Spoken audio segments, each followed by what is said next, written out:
IVM. The minute you look at electric, now your initial purchase price is low. Your running cost, you're looking at 1.5 units of power to give you that range. More than that range, actually, because you're giving you 80 kilometers. So 1.5 units of power is $12. So when you look at it over a period of 3 years, you've got on one hand, if the petrol prices remain what they are right now, which is 90 rupees, so 90,000 rupees, versus 12 rupees per day, which is 12,000 rupees. So there's a dramatic difference there in the total cost of ownership.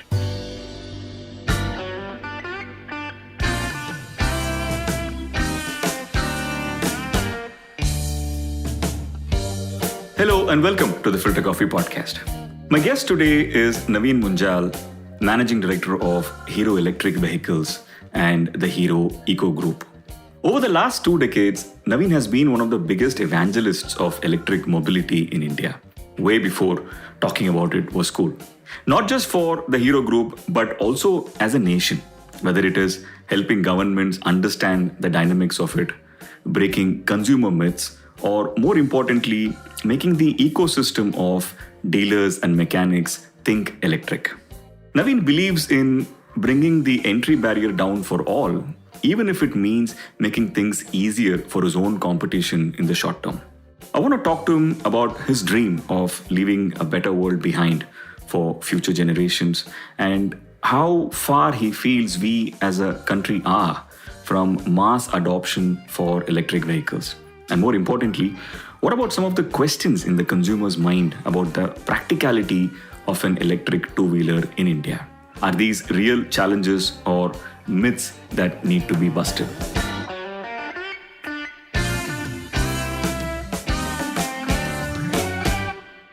Welcome to the Filter Coffee Podcast, Mr. Munjal. How have you been? Good morning, Karthik. Indeed, a pleasure to be here today. I'm doing very good. Thank you. How are you? I'm doing fine, thankfully. I wanted to start by asking you, something that we've been asking guests on the show, especially lately. How was 2020 for you? How would you describe that experience? A very interesting year. A very, very interesting year for us. Now, when I look at it either professionally or personally, there's a lot of changes that we've done. And I think in a way, what it's done actually with companies, with individuals, with this thing, it's brought out the best or the worst in us. So it's really showed the resilience of human beings. It showed the resilience of companies and companies which have been able to adapt this very quickly. So I'll tell you, let me start by actually telling you how it panned out. So when we began with the lockdowns, etc., there was a huge amount of negativity or uncertainty in the air about what's going to happen. How are things going to finish? Where are we headed? What's going to happen to businesses, jobs, etc., etc. There's 2 ways to look at it. One way is to look at it from a negative standpoint and say that, okay, oh my God, we are dead. We don't know what's in future for us. So we are finished and go down that whole negative route. The other way to look at it is from a positive standpoint. So we chose the second route, which is to remain positive all through. So very quickly, the lockdown started around the March 25th. By 5th of April, we were actually doing webinars and video conferences with all our employees around the country just to give them positivity messages. So we started doing online yoga with them. We started music clubs and different kinds of clubs just to keep their spirits up. We started doing these town halls where I was talking to them and talking about positivity, using, whether using mythology or using religion or whatever be the case, but talking positivity that this is a phase in our lives which we will get over. What it did for us, numerous things it enabled us to do. And the same case was with our dealers. So we had a huge network, which was the shutters are shut. You're sitting there with no business on your hands. You don't know when this is going to end and you don't know what future holds for you. So we actually utilize this time very, very well. So we utilize this time in one, educating them, and you're just pulling them up in terms of technical training, in terms of IT training and everything. We also started implementing some of the softwares that we had been planning to do. The next thing what we started doing is training them on how do you use digital platforms, because you have to reach out to the customer. And there's no better time to reach out to the customer than now, because you've got people sitting 24/7 at home and they're sitting on their screens. And a lot of them, businesses are closed right now, et cetera, et cetera. So we started actually blending the online and offline model very well. So we started teaching them how to handle digital media, social media. How do you create your Facebook pages? How do you go into LinkedIn? And how do you create pages there, et cetera, et cetera. So we did numerous sessions with them. Then what we started doing is we started engaging directly with the customer. with the dealers in place. So we started doing different geographical locations in India. So, different languages, for example, South India, North India, et cetera, and asking the dealers. So what we did is we came out with the first promotion where we started selling vehicles online and said that once these lockdowns open, we'll deliver the vehicles to you. So a lot of people signed up, but a lot of people actually didn't pay the security deposits which were required in order to book the vehicle. So we wanted to understand what's going on in their mind. So we utilized this time in actually reaching out to them, talking to them directly, just the way that we are talking right now.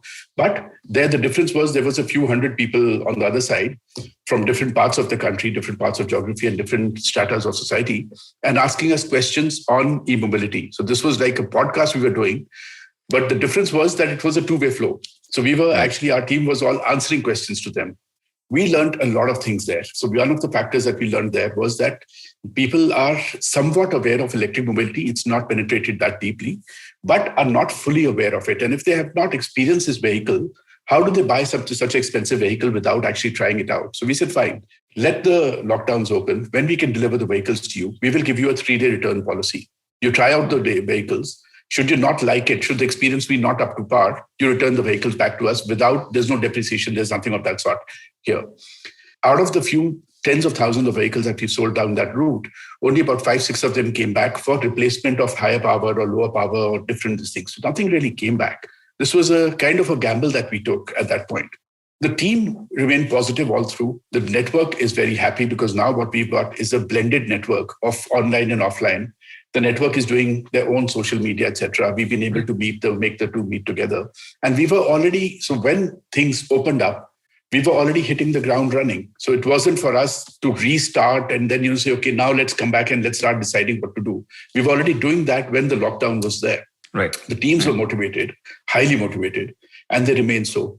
So when I look at it from that perspective, I think it's not been too bad for us. Of course, we've had a spate of cases and everything. All of that stuff has happened. But nevertheless, from a business standpoint, from an individual standpoint, we haven't lost too many people because of this. We haven't fired too many people. We haven't fired anybody actually because of this, because the business wasn't there.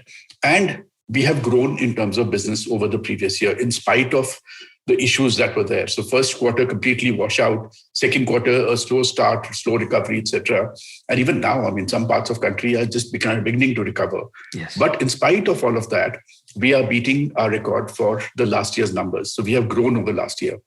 So I would say for us and me personally, it's actually been a revelation because what's happened now, also another factor that's happened is our teams have had to step up to the mark. So, we were at home and you can't be supervised. And in any case, that's not the working style that I have of supervising constantly what somebody's doing. But everybody stepped up to the mark and everybody performed better than what was expected. Beautiful. I 2-3 things I'm taking away from this, which are extremely impactful, is one, and everybody knows, is the Hero family is not just your immediate employees, but your entire ecosystem of dealerships and everyone. And I love the way, you formed this community. And what also struck me, the other thing is what you said about this is the greatest time to reach out to the consumer because he has the mental availability at this point. I absolutely love that. Quickly moving from this, and you spoke a little bit about getting people to shed their perceptions on electric mobility, etc. You've been a pioneer in the space in this part of the world, not just now, not when it became cooler to be so, but much, much before that. Right? But if you were to objectively look at India's journey when it comes to electric vehicles, right? How would you dispassionately rate ourselves? Okay, so when we started, actually, I started this journey about 20 years back. 2001 is when we introduced electric cycles into the market, thinking that, that's going to be a revolutionary product and the market's really going to take off. Didn't quite work that way. Again, 2004, it reintroduced. Then 2007, went completely whole hog into it and jumped into took the plunge completely. And we've seen our share of ups and downs in this, whether it is in terms of policy changes up and down and the pushes from the government, etc., all of that stuff. I would say that, we've had a very slow start as a country. This is something that we could have done years and years and years back. We could have actually, in fact, in 2013, there was this whole new report which came out at that point of time. It said that if we convert to electric mobility, we have to spend so much amount, which was, I think, if I remember correctly, about 14,000 crores as a government, as a country. But the yield would be 40,000 crores because of oil saving and because of all of those others. And we didn't even, in that report, we didn't even look at health and environmental factors as much. It was purely oil at that point of time. There have been numerous opportunities for a country like India to switch course, to switch to electric over the past this thing. We haven't taken those opportunities. So like I said, it's been a very slow start. But now when I look at it in the last 3 or 4 or 5 years, the push is there to start converting in that direction. It's still slow. It's still not a complete push from that perspective. But nevertheless, it's still a slow start in that manner. But I'm okay with that because what is given us is in the last 13, 14 years of us being in the space, an amount of experience and DNA of the organization is completely electric. Our whole ecosystem inside, internally, our dealer network, our supply chains, everything, they all understand that we are here for the long run. So we've really strengthened the foundations, I would say, in all of these years. Even earlier when the numbers were very, very low, we were getting just a few thousand units a year, but yet we had a full team and we had a full supply chain and a dealer network to support and to build on and to ensure, even though we may not be supporting them financially, but at least I have a moral responsibility towards them if somebody's taken our dealership.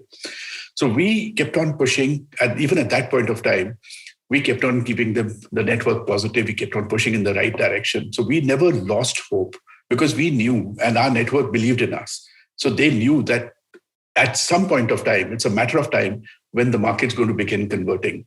We could have done a lot more as a country, but nevertheless, it's fine, even if you're starting late, as long as we know where we're headed, as long as we know the end goal. Even if you start late, what we can do is to play catch up because we are already running on the ground.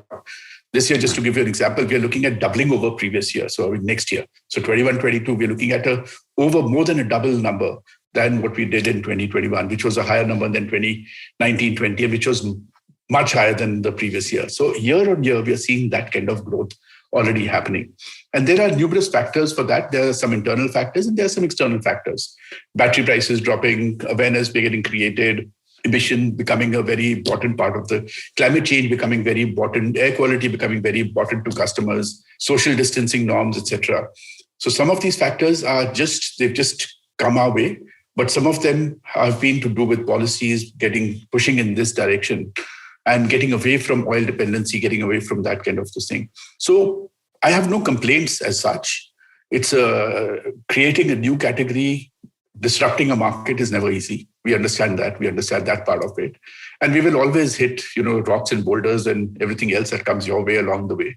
But that's fine. And we are willing to handle all of that. Right. As you were speaking, I was reminded of this film that I saw many, many years back, maybe even a decade back, called Who Killed the Electric Car? Yes. Which spoke about a lot of how lobbying sort of killed this beautiful concept. And completely agree with you that this is probably one of the biggest, evangelist pursuits that we are undertaking today globally, right? Not just in India. And you've been at the forefront of it. One thing you just said, Mr. Munjal, really intrigued me. You spoke about how you're getting the dealers to start thinking electric, right? I'm assuming this is probably a much, much bigger evangelism challenge for you, right? Not just dealers, but starting with employees, organizations, and then dealers, ecosystem, and finally the consumers, right? Yeah. What are some of the challenges in that, and how do you do it? Huge amount of challenges. So you've got to actually, first and foremost, you've got to dream big and you've got to believe in that dream. That's the primary one. It cannot be just a business. It cannot be just for the sake of making money, for that matter. Because, had that been the case, I would have given up long back. Nobody's going to sustain a business for 13, 14 years on just if it's going to generate money for you. Here, this was creation of a new industry, disruption of industry, and much, much bigger picture than just creating wealth or just creating money in that whole process. So first and foremost is you've got to have a team which believes in your dream. So you've got to sell your dream to them. And there are not too many people, but there are people who are there who will be willing to follow your dream, provided you can explain it to them properly and provided they can buy into your dream. And that is if what I may interrupt you team. Briefly, what is the dream? The dream here is creation of a new industry. The dream here is to go down possibly in history and say that, okay, this is the company, these are the individuals who actually created and disrupted a very well-established industry and came out with the new industry, and this is how we work. It's also to do with a lot of our environmental factors. We look at our own environment. I mean, is this the environment that we want to bring up our children? When we look at it from a perspective, when we were children and we used to burst crackers on Diwali, and there used to be ample amount of crackers being burst. But if you look at it now, that amount that has reduced dramatically. And that is because the next gen which is coming in, whether it's a Y or the Z or whatever be the case, they have actually put their feet down in school, and the schools have taught them that. And to say that, look, environment is a very important factor. Get away from it. So I would want to be known as a person who left it much better than what we inherited it. That's a part of that dream. That's a part of that larger thing. And it's going to be a much larger story than just saying I'm creating a business or there's a business that I'm doing. So the dream here is to create a new industry and go down with that. That's the whole idea. And that is what our teams, our supply chain, our dealers, etc., have bought into. Now, an interesting story that happened, a couple of years back, when I used to ask and at Diwali time, we would have our town halls and everything. And some of our employees would say that, so I used to ask them that, you tell your neighbors and everything, where do you work? What do you say? So the guy says, that I just tell them that we work at Hero. I don't tell them we work at Hero Electric. So I said, why not? So he says, they'll say, Patani, where you are working, what kind of a company, kind of a thing. And now the children go and tell their schools that they are proud that their fathers and their families are working in a company like Hero Electric and making that change. So a lot has changed in the last couple of years, in the last 4 or 5 years. There's been a dramatic change. One is, of course, the market increasing, but it's also awareness. It's also people realizing the importance of climate change, the people realizing the importance of our environment that we're going to be leaving behind. And, it's not just in the urban centers. So when I meet with some of our customers, even in a rural setting or in smaller towns, and I ask them that, and this is not recent, this is about 3-4 years back. And I was asking a person who was buying a bike, why he was buying an electric bike, because that time it was fairly expensive. Now the prices have dropped because batteries, etc. So his answer was, for our, that's the least that we can do for our children. I have to go from one place to another. And if I can find a vehicle which takes me there in an environment-friendly manner, and I'm going to leave this world to my children, I want to leave it a cleaner place. And I was actually quite flabbergasted by that answer, because this is not in an urban setting. This is not in a setting where a place like Delhi, where the pollution levels are extremely high, and we are talking about it. That's the flavor of the season. But this is in an environment where you don't really have that. Nevertheless, and that person didn't seem to be highly educated, at least school educated. But nevertheless, the thought process was that I want to do something for my children and my generations to come. So I think that thought process is changing. And as that catches on more and more, this is going to actually explode. That's beautiful and inspiring. And my apologies, I interrupted you when you were talking about some of the challenges with your dealers. But let me rephrase the previous question with a slightly larger canvas, in the sense that you've been not just doing this as Hero or Hero Electric, but you also been trying to do this as an industry overall, right? You formed the Society of Electric Vehicles Manufacturers way back in 2008, and you always had the approach of taking everybody along with you in this. So when you do that, what are some of the uniquely Indian challenges that you have in this journey? So the reason we formed that association that's way back is so we can speak to the government and we can speak in a collective manner. Because there are pulls and pushes, and you need to talk in a unified manner. But what happens, and when we look at it from a perspective of a company and from an industry, we are very clear that unless the industry grows, you as a company cannot grow. There's no point for you to be a large fish of a small pond. I'd rather be a large fish in a large pond rather than or in a sea or whatever be the case. So the bigger picture, so when you look at it from a macro perspective, if the industry grows and if you've got your strategy right, you've got your product right, you are headed in the right direction, you yourself will also grow with that industry. You will not grow in spite of the industry. Just to give you an example, a number of years back, the market completely collapsed. Now, this is way back in 2011, if I remember correctly. The markets completely collapsed. The oil crashed. Dollar at that point of time crashed, and there was a huge amount of mayhem in the market, and there was a huge amount of devaluation of the currency also happened at that point. So what happened is that the vehicles, actually, electric mobility became far more expensive than what it was. And oil had crashed. So for people, suddenly petrol, even though the petrol and diesel prices didn't really come down to that level, nevertheless, for them, the mindset was that, now it's cheaper to run this thing, which wasn't necessarily the case.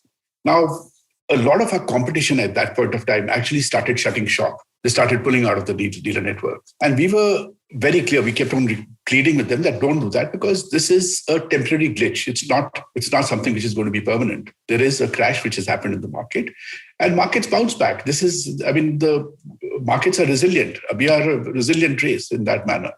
It didn't happen. Suddenly from 5 dealerships in a neighborhood, you had 1 or 2 left, and the others had shut shop. Now we were very, very worried, because if a person who's bought an electric vehicle from a competition, and if he's not getting the right level of service, he's going to go and say that my electric vehicle is bad, not that that model electric vehicle is bad. So the whole industry takes a beating.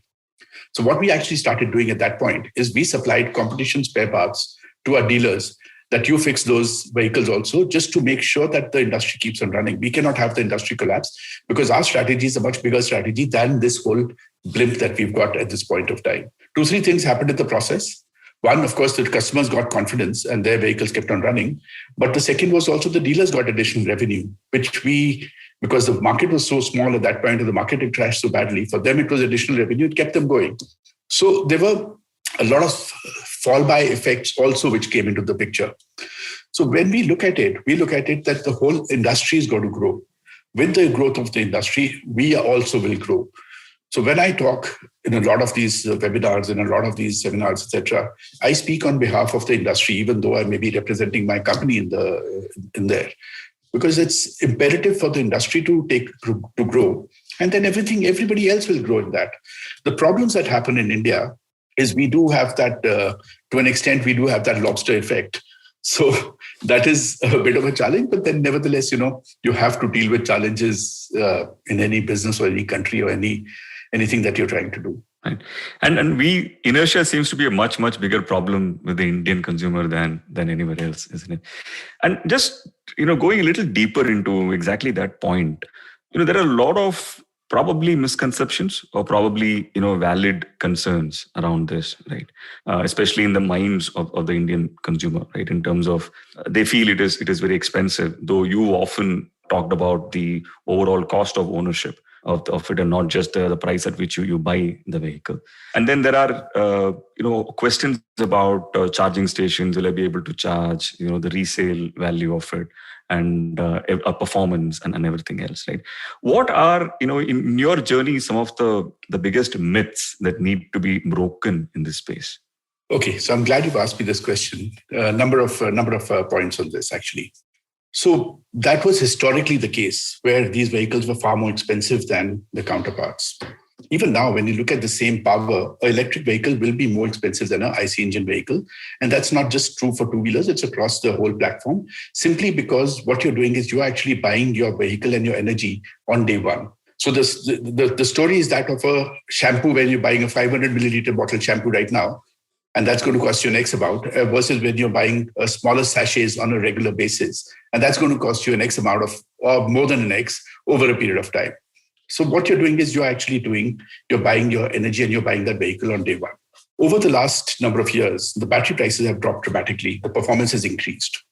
So as we look at our computers and cell phones and smartphones and everything, the price we used to pay for that product maybe 10 years back versus what we are doing now, the performance is very, very different. The batteries are very different. The performance of that computer or the smartphone, etc., is very different. And we are following the same Moore's curve. So battery prices have dropped by 85% in the last 10 years, the lithium-ion batteries. Now, what we have been able to do, initially it was purely about the TCO, the total cost of ownership. But now it's the initial purchase price as well. Because if you look at, we've divided this category into 3 baskets. There's a low speed, a city speed, and a high speed. The actual government definition is just 2, low speed and a high speed, but we've got 3 definitions within internally.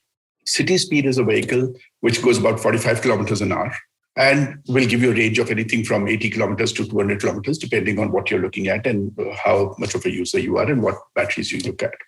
Now, these vehicles, we've been able to bring the price down to less than 58,000 rupees, 57,500 rupees kind of a price bracket. Now, that is far lower than a IC engine, even an entry-level IC engine vehicle. 100cc or something like that. So the initial purchase price has come down dramatically now. And that is because of various factors, efficiencies, battery prices dropping, et cetera, et cetera. The second factor is the running cost. Let's look at the running cost. So if you're using your vehicle for, let's say, 40 kilometers a day, every day for the next 3 years, that's about 1,000 odd days. 1 liter of fuel is going to go in, whether it's an IC engine scooter or a motorcycle, whatever be the case. And you're looking at anything from 90 rupees to 100 rupees on a daily basis that's going to get consumed for that 40 kilometer commute. The minute you look at electric, now your initial purchase price is low. Your running cost, you're looking at 1.5 units of power to give you that range. More than that range, actually, because you're giving you 80 kilometers. So 1.5 units of power is $12. So when you look at it over a period of 3 years, you've got on one hand, if the petrol prices remain what they are right now, which is 90 rupees, so 90,000 rupees versus 12 rupees per day, which is 12,000 rupees. So there's a dramatic difference there in the total cost of ownership. The other factor is your service. Now, in terms of service, you're going to be spending a lot of money in servicing your IC engine vehicle. And after a few years, you will have to overhaul the engine, etc. Whereas in electric, there's nothing of that sort. So our dealers are not dependent on service as a business. They depend on selling as a business, which is a very different model. So it's a myth that these vehicles, we've been able to bring the price down, the running cost is lower, and look at the efficiencies now. This vehicle, you never have to go to a petrol pump at all, ever. The battery is portable. It doesn't matter whether you're living in a block of apartments. Even if you don't have charging infrastructure on the ground floor, you can take your battery up to your apartment, which is about 9.5 kilos, charge it there, plug it back into the vehicle, and that gives you about 70, 80 kilometer range, or maybe even more. That said, customers still have a range anxiety issue. What if I come to a standstill? First and foremost, you can plug it into any wall outlet the way you charge your mobile phone. That's one. Second, to eliminate this issue, we actually started installing our own charging infrastructure. Now, this charging infrastructure is there. We've already installed about over 1,000 of these stations around the country. The whole idea was that from around our dealership where we are selling the vehicles, we start installing charging points at places which you would go to on a regular basis. Market, you would go to a grocery store in a market. You would go in a market, there would be a service, there would be a small shop fixing tires and other things. So we've trained that guy and installed a charging station there. The idea is in the next 2 years, we would install about 20,000 of these charging stations around the country. But the interesting part is that a customer is actually not using it. For them, it's a great psychological factor that, if I come to a standstill somewhere or should I need to charge, there's a charging station. The sales go up in that area wherever the dealer tells them that, I've got 100 charging stations around in my vicinity, but nobody really uses it because they're charging those vehicles at home and there's ample amount of range that they get without actually getting down to charging. And for us as a company, it's not so much of a capital expenditure or a revenue stream. It's more of a marketing expenditure because we are looking at it from a perspective that you are giving customers the confidence of using these vehicles. And so that's a very interesting proposition from our side again. So we are giving customers the peace of mind that should you come to a standstill somewhere, besides plugging the vehicle anywhere, even a UPS, you can actually charge it at some of these stations. So one by one, that's how we are busting these myths. Another factor used to come by that what if I have a flat tire? Where do I go? Now, I may not be close to your dealership, even though we've got 500 odd dealerships across the country, but India is a big country and that's a very small number when it comes to a dealer network. So what we started doing actually is creating a concept called PGO, Preferred Garage Owners. These are nothing but your roadside mechanics who are very well versed in fixing IC engine vehicles in terms of the basic fixing that's required, tire puncture, etc., all of that stuff. But they would be very cautious of electric because it's got the motor is actually mounted in the wheel in the rear wheel. And so they were very, very cautious about something like this. And a lot of times the answer used to be that we don't know this vehicle. We didn't want that for our customers. There's no point for you to go there and the guy says, I don't know your vehicle. That's not going to give you a lot of confidence. So we started training up these guys in fixing up electric vehicles. And we've already trained over 3,500 of these, with 500 of them having done advanced training. And a majority of it actually was done during COVID time, using Zoom and other platforms here. The idea is, again, we would set up about 15,000 of these. So this is not a new establishment that we're doing, but it's a network which is already there and just reskilling that network to be able to handle electric. Now, effectively, that guy could be fixing any electric vehicle. It's not just ours because there's nothing, it's not a unique skill set that we're teaching him.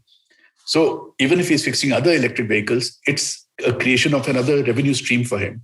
And for us, when we look at it in that manner, if he's got multiple revenue streams coming in and more electric vehicles coming in, irrespective of which manufacturer, it ups his skill set. And that's going to help everybody. So there are numerous things which we are doing to plug in the gaps or to plug in the issues that a customer has been facing. And I was telling you earlier about this, 3-day return policy, for example. That was just to give the customer confidence that you try it out. If you don't like it, you return it back.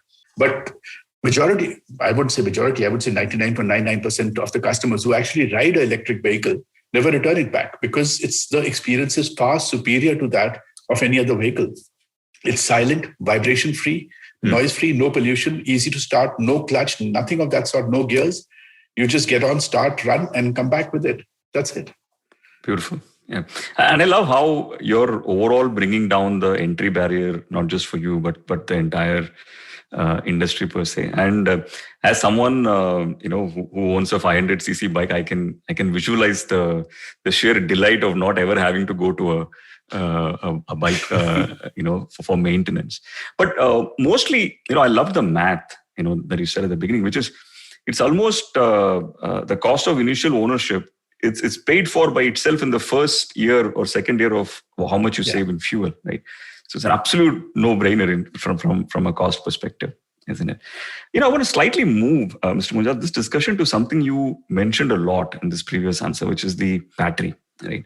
Yeah. The EV movement overall, globally, at least from a competition perspective, is becoming fast about the battery, right? Right from a Tesla to an Apple to everything that we see in the space, it's all becoming about the battery. And I know that you spend a lot of time, effort, and investment in R&D. How would you rate, Hero's as well as India's preparedness from an R&D perspective, especially in the battery and the form factor challenges that you have? See, let's break it up into different forms of R&D or different R&Ds. So there's a lot of work that is going into R&D in India now. And this has begun in the last couple of years. And there's extensive amount of work going on, not just from our side, but numerous companies who are coming up with new innovative ideas. Now, in terms of the battery itself, even though we don't have the cell manufacturing in India at this point of time, but I'm confident that that's going to come in very soon in the near future. But when we look at it, India, our situation is a very unique situation. We are sitting in a very unique situation from a point of view of the usability of the vehicles. We have extensive heat, 45 plus degree temperature in most parts of the country. When it rains, it pours. We have potholes on the roads. Our electricity that we're getting is again not completely clean in different places all the time. So there are numerous challenges which exist. To overcome those challenges, we are constantly looking at innovations in batteries and in the BMS and how we really work around all of this, the chargers, etc. So just to give you an example, we introduced our lithium-ion batteries about 5-6 years back, but we are already in the 4th generation batteries. And even though we may not be manufacturing it, but we know what is to be done in terms of the chemistry, and we get that done from somebody else. Because we believe right now that a specialist who's doing that is far better geared or more geared than us to be able to make that battery. We're not capable, or right now we don't have the capabilities of doing everything. And that, I believe, is going to be the case where you'll have specialist companies who are doing that specialist job for you, and it's cheaper for you and it's better for you to buy from them rather than having everything homegrown. That, I think that time is gone, where you would now look at more collaborations and partnerships. So there are numerous companies who are working on new battery chemistries, on new BMS, and how that battery reacts, and how we even go from a lithium-ion battery, what it is right now, into solid-state batteries, and eventually then into something like a fuel cell, but that's a very far away application. It's become a very interesting industry now. We've always been working on how do we improvise our batteries and how do we improvise the product in order for various reasons, for the customer experience, for warranties, and for longevity of the battery and the longevity of this thing. And I'm happy to state that we are now at cutting edge in terms of the chemistries that we are using. I think it's a different chemistry to what majority of our competition is using. But nevertheless, we are far ahead in terms of, because of the knowledge that we've garnered over the past so many years of us being in this industry. So India is quite far ahead when it comes to R&D work that we are doing here. There are small outfits, there are large outfits. There's numerous companies who are doing a lot of work in this. And I'm pretty confident that whatever technologies that come out of India and are suitable for India are going to be actually leading edge, simply because of our environmental conditions are so difficult that the products that come out to be able to, if you can survive, if you can make it work in India effectively in a way that you can make it work anywhere. It's like the same example. If you can drive on the Indian roads, you can drive anywhere. Yeah. So it's that kind of an example that I'm using here, or that kind of an analogy. So India is doing a lot now in the last couple of years. Yeah.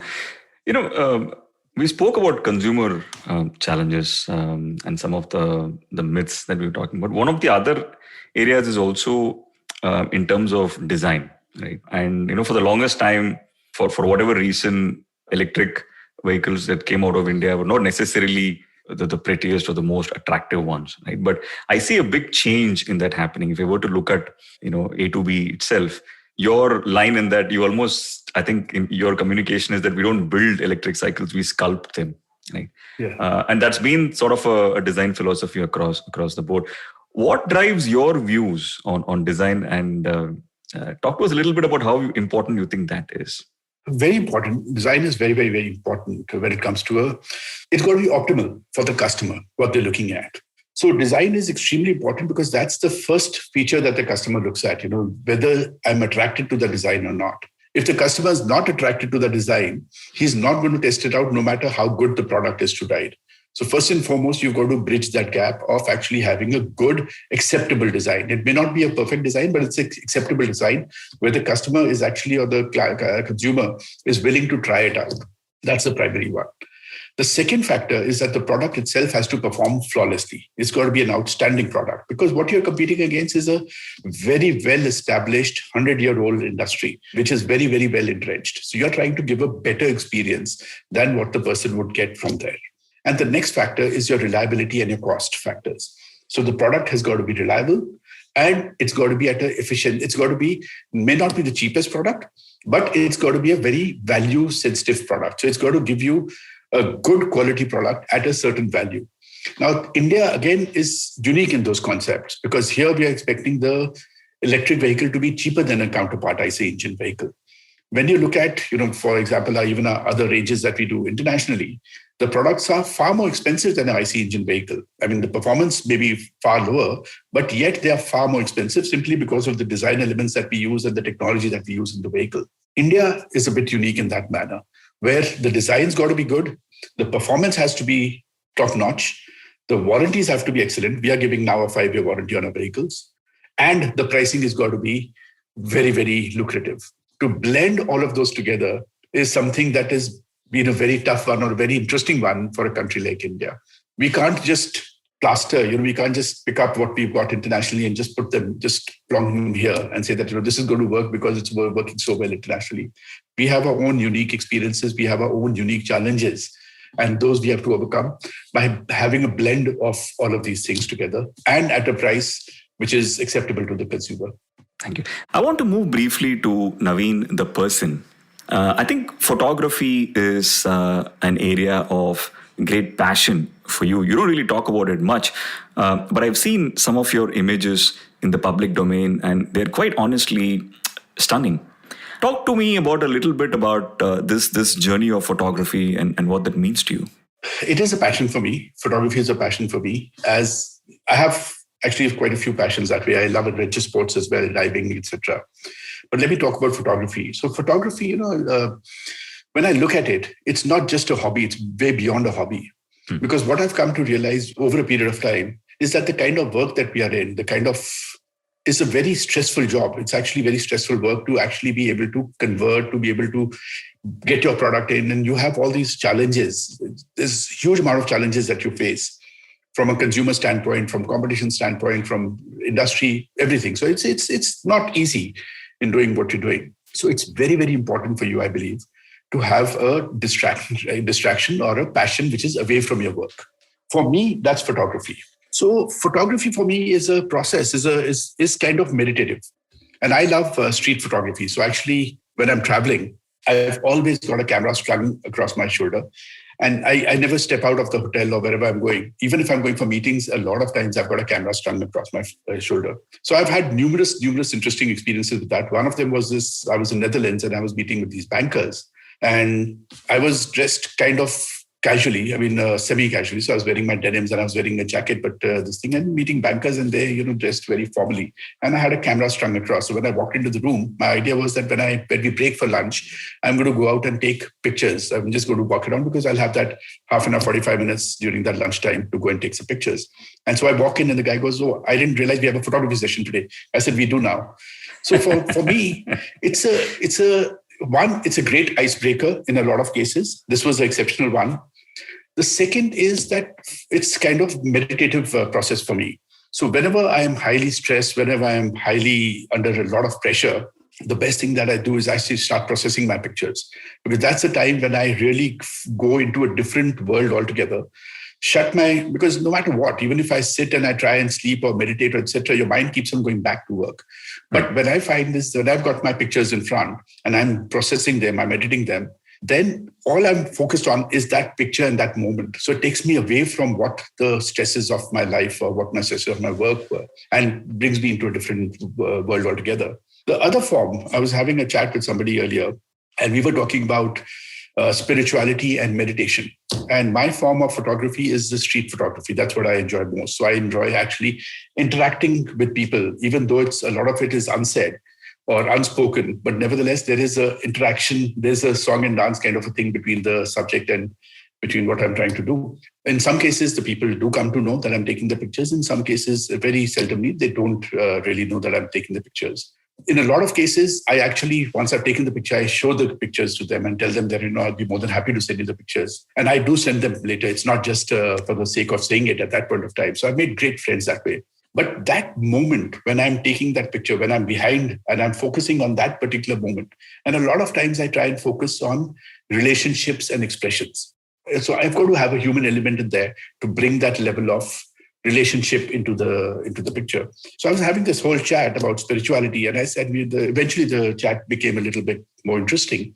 And we said, okay, so what is meditation? Meditation is when you're shutting the outside world out completely or you're trying to immerse yourself in something which is a space of no external factors really coming in. Or if they're coming in, they're not really affecting you.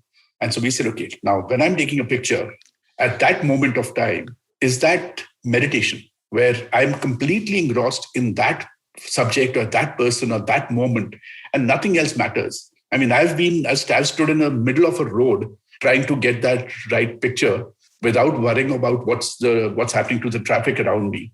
And somebody's had to actually pull me off. When I go on a family holiday, I'll be with my family and we'll be walking these streets somewhere. And suddenly they look around and I'm not there because I've wandered off somewhere on these cobble streets, taking pictures of something which I found interesting. So now they know to let me do that because that's the time when I'm really at peace with myself. So photography makes me at peace with myself at that point of time. It gives me a lot of, not just pleasure, but a lot of serenity, brings a lot of serenity within my whole system. And I love sharing. I mean, I've got numerous stories of people who I've taken pictures of, sent the pictures back, and the reactions they've had to that.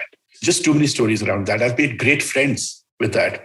So a very interesting story was, I was in a Imperial bar here. This is way back in 2013. And I see a person sitting across the bar with a camera in his hand. And I said, hang on. So I know that camera. And that was a Leica camera, M240, which was just launched in, I think, June or July of that year, 2013. And this is probably September of the year that I'm talking about. So I went up to him and I said, hang on, is that a M240? And the guy was flabbergasted. He says, look, I've never had somebody come up to me and give me the model of the camera that I'm using. I mean, people would say, oh, is that a Leica? But here you're actually giving me the model number, which people don't even know about because people used to think that's a M9, but it wasn't an M9, it was an M240. And we became great friends. This guy was a Leica photographer. We went on to do an exhibition together. We went on to do workshops together. Every time he comes to India, he comes and stays with us. He lives in Los Angeles. So there are numerous friendships I've made along the way just using photography. And for me, it is a great stress buster. And it's something I just absolutely love and enjoy. You just mentioned about being at peace and being in the moment when you're taking a picture. And I know that another place you probably feel that way is when you're diving, right? Talk to us a little bit more about that journey of yours. So I'm a open advanced diver. I'm a nitrox diver. So I haven't dived for a while now, but that's something that I thoroughly enjoy. I mean, that's again a moment when I'm at peace with myself, being deep down in the water, and I've dived pretty deep as well, and I love doing wreck dives, etc. So that's something that I really you have a favorite. You have a favorite spot? Well, nothing can beat Maldives. Absolutely stunning. The sea life there, the marine life, the wrecks there are absolutely stunning. And even if you go down fairly deep, and I went down very, very deep actually, even if you go down very deep, the light is still there to be able to take photographs and to take videos. So Maldives is something I really love. But I've dived in other places of the world as well, Ziggy Bay, etc., where the waters have been crystal clear and very, very good, and the marine life has been outstanding. So it's something that I love. Yeah. Wonderful. That also explains, the urgency with which you're creating a world where we'll be able to protect all of this for the longest time. Mr. Munjal, we usually end the episode by asking our guest what he or she is listening to, reading, or watching at this point. Do you have any great recommendations for us? So I'm not watching anything at all actually at this point of time. So I started using Audible a while back. And so I used to be a passionate reader earlier, but now of late, I've not been reading as much. So I discovered Audible during this whole lockdown time, and I used to go out for a walk, this thing. And I started actually listening to the Bhagavad Gita at that point of time, because I always wanted to read about the Bhagavad Gita, but I used to find it very heavy. And I said, okay, if I'm walking, then I might as well utilize my time rather than listening to music, which I love absolutely. But why don't I start listening to a book? And I started listening to the Bhagavad Gita by Devdutt Pattanaik. And I thoroughly started enjoying it. And that's what I'm enjoying right now. So I've been listening to that for a while. I listen to a short episode every other day or every this thing. And I enjoy that. Besides that, I'm a great fan of, I love in terms of music. So I've actually gone and shot at Montreal Jazz Fest and New Orleans Jazz Fest as well as a press photographer. So I've done that as well. So I enjoy jazz and blues and soft rock. And so recently I've started collecting vinyl in a big way. Nice. So I've just got myself a lovely LP player, which is old school, but it's connected to my very advanced, modern system. It's controlled from my phone. So it's old world charm blended with new technology. And I'm listening to these lovely jazz, Miles Davis LPs and everything of late. Oh, lovely. That sounds amazing. Mr. Munjal, thank you so much. It's an absolute inspiration listening to you. Thank you, Karthik. It was a pleasure being here today. Thank you so much.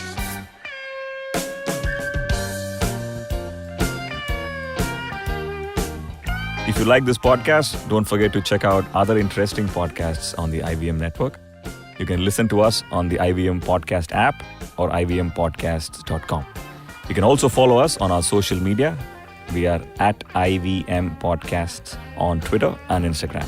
And if you want to reach out to me, I am _Karthik, that's Karthik with an H, on Twitter, and filter_coffee, that's coffee with a K, on Instagram.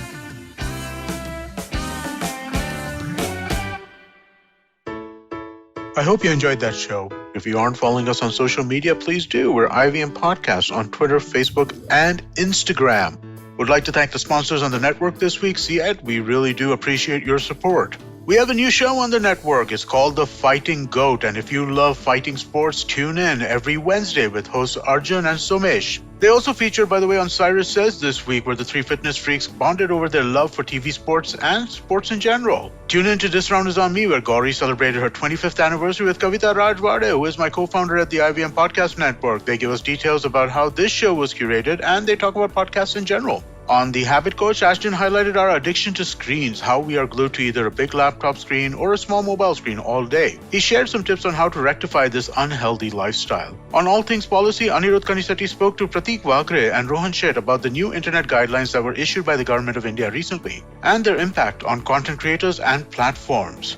On the Filter Coffee podcast, Karthik invited Vivek Ram, who is a celebrated animation artist. They chatted about his stint with animation and starting his own studio called Vanar Sena, bringing to life stories from ancient India and his scriptures with animation as his vehicle. We had Dhanya Rajendran, the editor of the News Minute, on the Note with Maruk Inayat. It was a deep dive into the digital newsroom and the upkeep of truth in a fake news pandemic. And with that, we hope to see you again next week. Feeling overwhelmed, anxious, Struggling with too many obstacles? Don't know where your life is headed? Well, if you are dealing with one or all of these, tune into the Positively Unlimited podcast, because in each episode, I share a life lesson, a life hack, a pro tip that can help you get your life back on track. All episodes are available on the IBM website, IBM Podcast app, or wherever it is that you get your podcast from.